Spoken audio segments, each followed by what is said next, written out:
The report is about income inequality in sub-Saharan Africa, looking at the trends, the divergence, the determinants, as well as the consequences on Africa's development. It's a major contribution that UNDP Regional Bureau for Africa is making into the 2030 Agenda for Sustainable Development, whose overarching objective is leaving no one behind. Africa has been categorized as one of the most unequal continents in the world.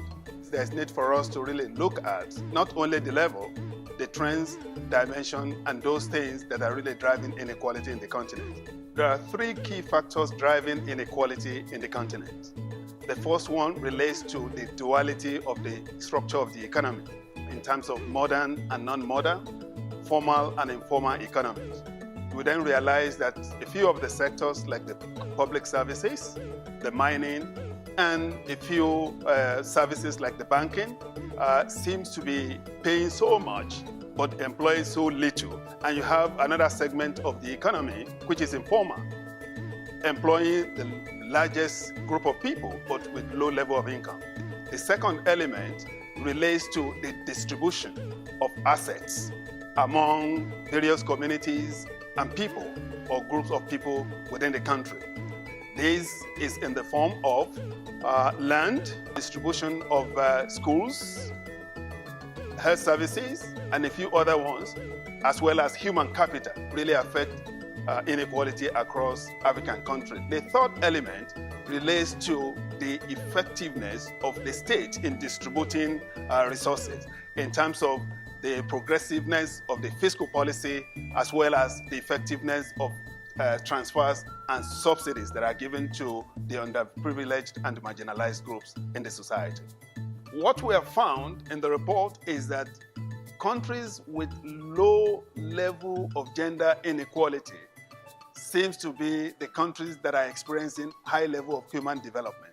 The issue is that countries that are facing high level of social discrimination against girls and women tend to be those that are experiencing high level of income inequality. And on the basis of this, we need to really make sure we invest heavily on girls, women, and youth for us to really be able to really address the issue of inequality in a national policy framework. Otherwise, if you neglect issues of gender equality and women's empowerment, it's not likely to accelerate the reduction in inequality as we have envisaged.